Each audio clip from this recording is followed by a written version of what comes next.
O Hospital de Reabilitação de Anomalias Craniofaciais da Universidade de São Paulo, localizado em Bauru, firmou parceria com especialistas do Boston Children's Hospital, que é um dos maiores centros médicos pediátricos norte-americanos, para realizar na semana que vem, não é na semana que vem, ainda na outra, mas nos dias 14 e 15 de março, o primeiro simpósio sobre craniosinostose sindrômica.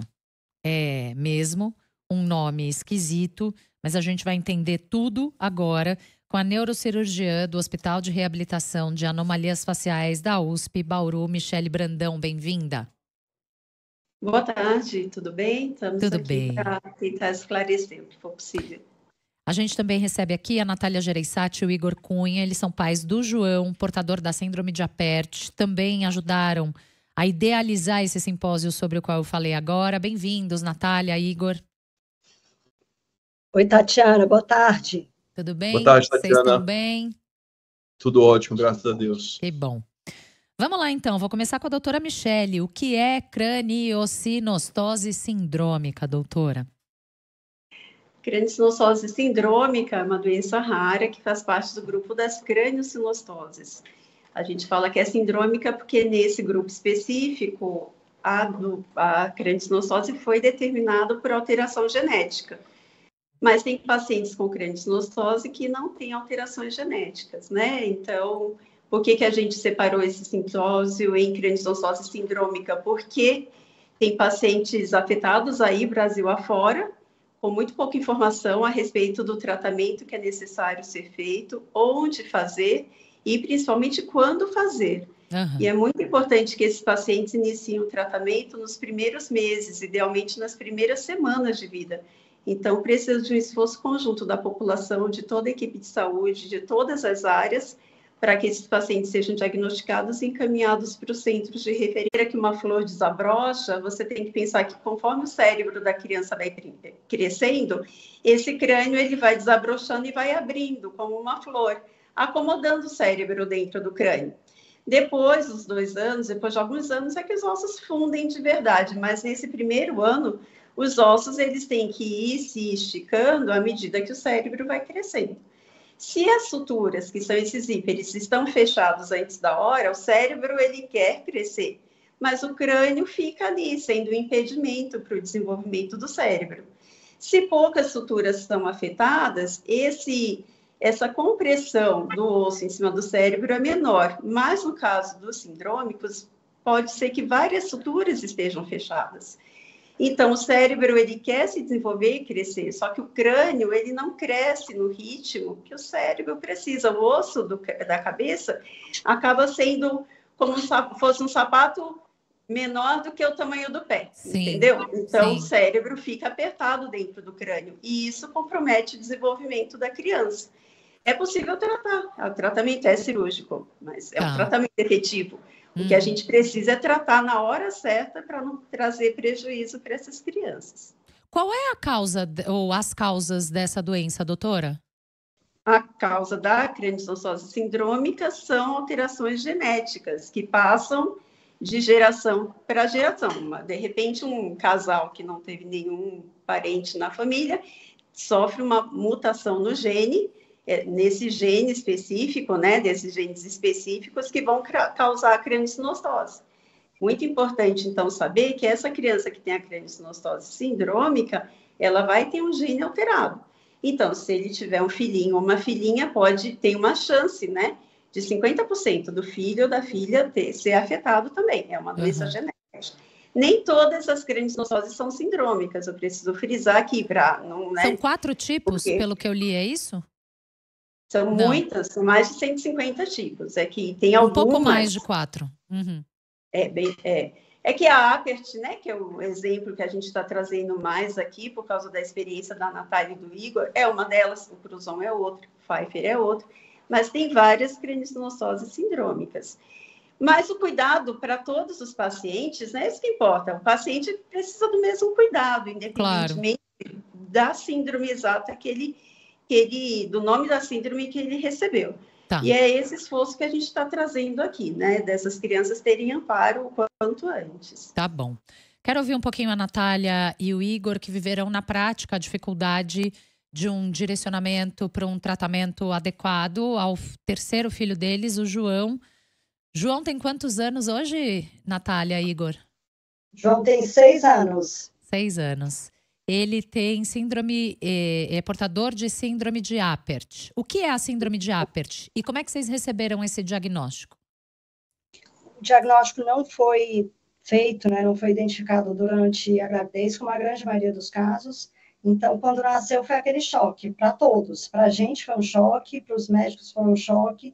E imediatamente a gente conseguia identificar que tinha alguma coisa de diferente, né?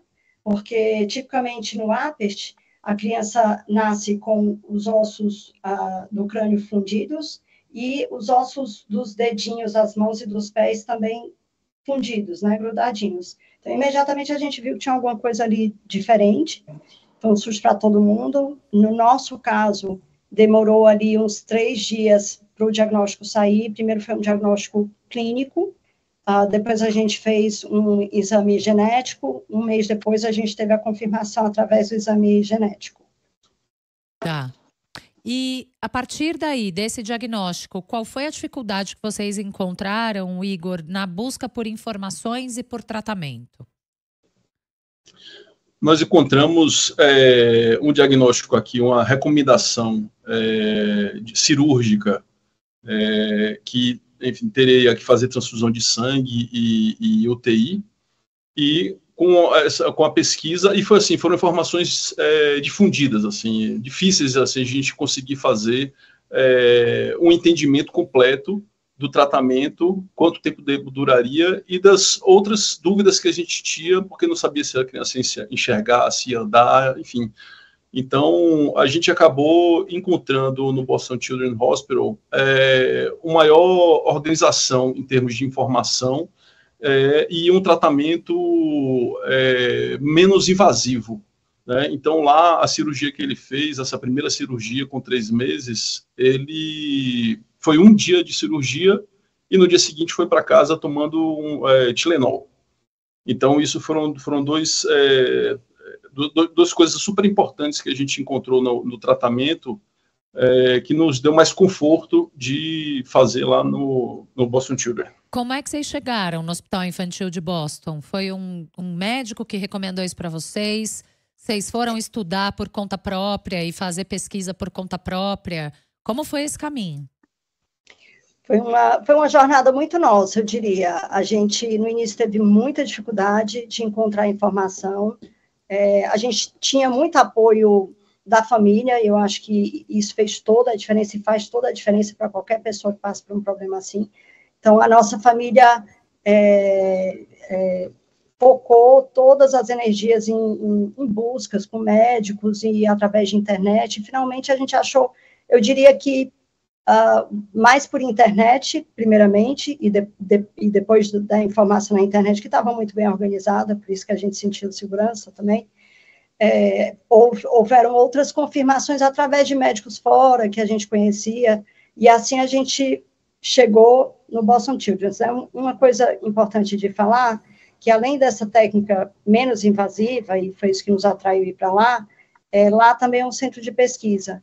Então, e ao contrário aqui das técnicas que a gente encontrou aqui no Brasil, a gente precisava fazer a cirurgia muito cedo, então a gente ficou sabendo, teve aquelas informações e rapidamente a gente tinha que sair para lá. Então a gente foi nessa aventura. Fala aí. Vale adicionar, Tatiana, que nosso filho nasceu num hospital privado, mas na época, com as nossas pesquisas e com a ajuda que a gente teve, nós não identificamos, por exemplo, o centro de Bauru, que após o nosso retorno, nós aprendemos, né, entendemos e vimos o quanto que eles são bem estruturados e tem toda essa questão de multidisciplinar que é importante para o atendimento, mas só para reforçar dessa dificuldade que é o que a gente está querendo trabalhar e agradecer a televisão, agradecer a vocês, que é justamente isso, difundir o conhecimento, saber onde pode achar o tratamento, quais são as informações que você precisa ter assim que o bebê nasce, entende? Sim, sem dúvida. E como é que foi o tratamento do João lá? Vocês disseram, ele fez uma cirurgia, no dia seguinte foi para casa. Vocês querem contar um pouquinho mais como é que foi essa cirurgia, como foi o tratamento, o que é que vocês encontraram disponível lá que não encontraram aqui? Primeiramente, acho que a doutora Michele frisou bem que é uma cirurgia que tem que ser feita ali nos primeiros meses de vida, né? Dependendo da técnica que você escolhe, vai ser com um pouco mais de meses ou menos meses, né? No nosso caso, a cirurgia tinha que ser até o 3º mês. A primeira fase da cirurgia, que era essa cirurgia, né, que era uma cirurgia endoscópica, com essa técnica endoscópica. Para abertura do crânio. Para abertura do crânio, e que no dia seguinte meu filho já pôde voltar para casa, a gente utilizou essa técnica, e na sequência, 1 semana, 2 semanas depois, a segunda etapa desse tratamento é colocar um capacete. Esse capacete a criança fica utilizando durante mais ou menos uns 9 meses, é um capacete que eu acho impressionante pela simplicidade, porque por dentro do capacete, ele é feito de isopor. Então, a cada 2 semanas, como a cabecinha da criança, né, do bebê, cresce muito nesse primeiro ano, você vai num especialista, ele vai cavando ali por dentro do capacete o isopor e acertando pontos de contato desse capacete, que é onde você vai querendo moldar a cabecinha da criança. Então, ao longo desse primeiro ano, você tem essa cirurgia, no caso meu filho, né, esse tratamento, e outras cirurgias, você vai tendo que fazer outras cirurgias, né, por exemplo, a dos dedinhos, que são feitas em fases, você já começa a fazer no primeiro ano, mas são muitas cirurgias que você faz para a mão. No caso do nosso filho, foram 5 cirurgias para as mãozinhas, por exemplo, e acho que é importante falar que no caso de APES, estou falando sempre de APES porque é o que eu conheço, que é do meu filho. Uhum. Não são tratamentos medicamentosos, são tratamentos com cirurgias, e você vai corrigindo ao longo da infância o que dá para corrigir, não é progressivo, mas você vai corrigindo o que dá para corrigir, ao longo da infância e ao longo dos primeiros anos da adolescência. Então, assim, meu filho já passou por 10 cirurgias, ele está com 6 anos, ele está numa pausa de cirurgias e está super bem, a gente está muito feliz, e ele provavelmente vai ter outras cirurgias ali no início da adolescência, mais ou menos com 10, 11 anos, ele vai começar a fazer outras cirurgias ali também na face, corrigindo a posição dos ossos da face, que ainda falta. Tá. O Hospital Infantil de Boston é uma referência mundial nesse tipo de tratamento, por isso a Natália e o Igor foram buscar esse tratamento. Agora, doutora Michele, aqui, como é que o SUS está hoje em relação ao tratamento e à cirurgia de crâniosinostose? Quais são os protocolos e os tratamentos que são oferecidos hoje na rede pública? Esse tipo de tratamento, você vê que o tratamento é prolongado, né? Começa nas primeiras semanas, vai até a adolescência ou início da vida juvenil do paciente. Deve ser feito em centros de referência ou em equipes montadas que tenham vários profissionais que o paciente precisa. Existe isso no Brasil. Na realidade, a gente consegue tratar os pacientes com crâniosinostose sindrômica, só que é o que eu falo, de tudo falta um pouco. Talvez o primordial seja a informação para o paciente chegar cedo no centro de referência, porque o paciente chega tarde no centro de referência, ele é tratado, mas poderia ter sido muito melhor o resultado se tivesse começado antes. E aquelas coisa que não é exclusivo do Hospital de Referência de Anomalia Craniofacial, né? É comum no SUS, tem profissionais de saúde, não falo só médicos, fonos, terapeutas, psicólogos, odontos, bucomaxilos, no centrinho.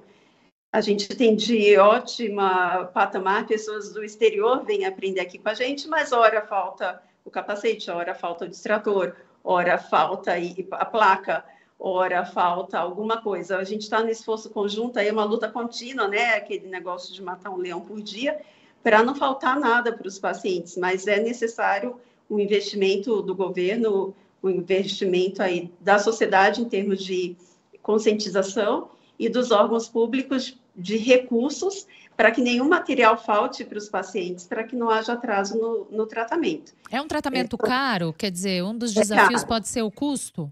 É caro. É caro porque todo o material que é utilizado é caro e são muitos profissionais envolvidos. A grande vantagem dessa técnica que a Natália e o Igor falaram é que o custo é muito menor do que a gente faz atualmente aqui no Brasil. É um custo muito menor. Nessa técnica, o custo é menor, a internação é menor, mas necessita que o paciente venha mais vezes ao hospital. Então, a gente tem pacientes de Manaus, a gente tem pacientes do Sul, a gente tem paciente muito do Centro-Oeste, da Bahia. Às vezes, vir aqui a cada 15 dias, 30 dias é um impedimento. Então, a técnica é muito voltada para a realidade de cada paciente.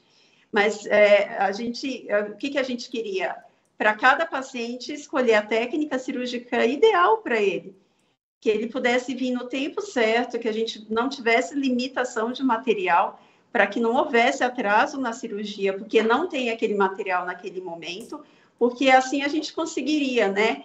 Mesmo tendo o local, mesmo tendo os profissionais, às vezes a gente não tem o mesmo resultado de um centro internacional, porque o recurso não está lá na hora que a gente precisa que ele esteja. Essas faltas, essas lacunas fazem parte da realidade hoje, certo? Certo, fazem parte da realidade hoje. Então, eu não falo só, né? Às vezes, num centro de referência como a HRAC, a gente consegue aí um recurso maior, mas você pega outros centros de referência que podem, aí falta a determinada coisa. Então, o que acontece? O tratamento do paciente fica fragmentado. Às vezes, ele está num local que ele tem acesso a fono, mas não tem acesso a psico. Aí ele está num local que tem acesso ao médico, mas não tem acesso ao dentista. Às vezes ele está num local que tem acesso ao médico e ao dentista e não tem o ortopedista, né? Então, fica sempre algum buraco, assim, no plano de tratamento do paciente. A nossa luta constante é oferecer o melhor tratamento para essas criancinhas que precisam tanto da nossa ajuda. São muitas especialidades envolvidas, não, doutora? São muitas. Se eu fosse listar todas aqui, né, eu poderia esquecer alguma, mas medicina, fono, odontologia, psicologia, bucomaxilo, ortopedia, terapia ocupacional, fisioterapia, enfermagem, né? E serviço social tem uma atuação muito grande no SUS para conseguir trazer esses pacientes até os centros de referência.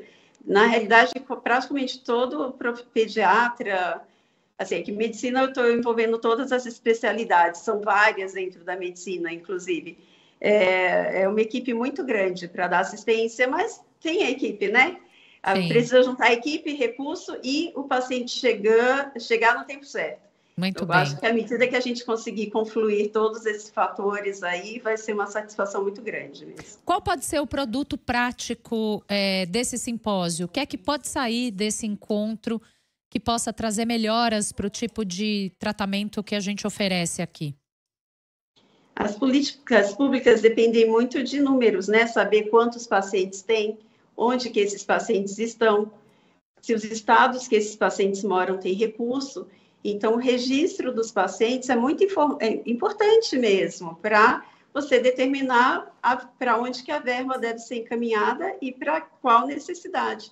E o registro é um grande problema no Brasil. A gente não tem hoje uma maneira de saber quantos pacientes com síndrome de Apert tem no Brasil ou quantos pacientes com síndrome de Crouzon tem no Brasil.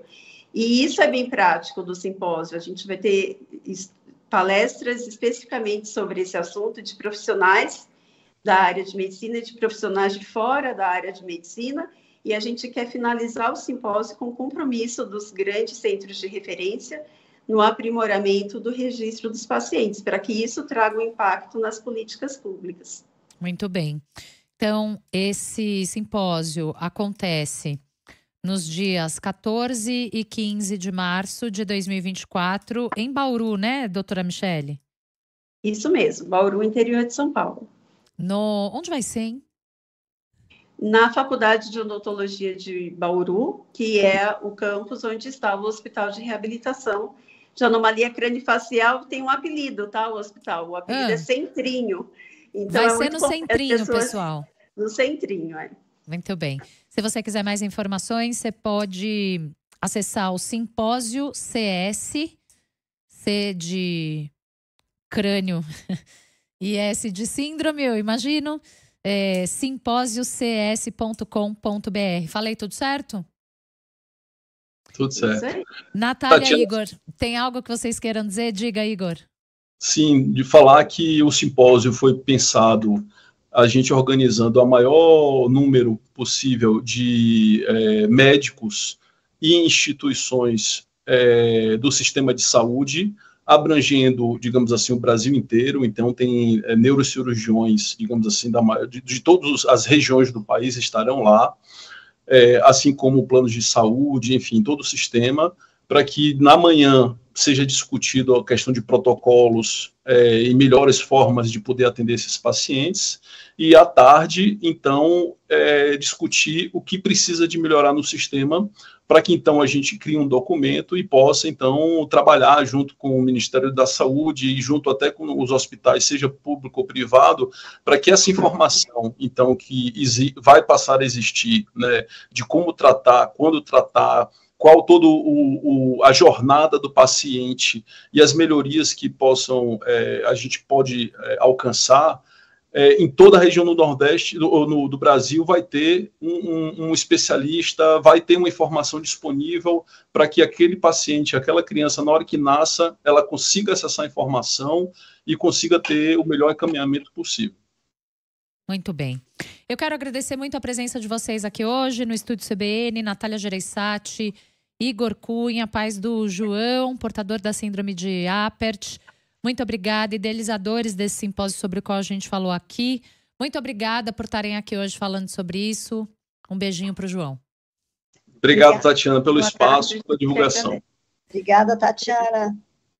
Michele Brandão, neurocirurgiã do Hospital de Reabilitação de Anomalias Faciais da USP, em Bauru. Doutora Michele, muito obrigada também e uma boa tarde à senhora. Eu agradeço muito a oportunidade.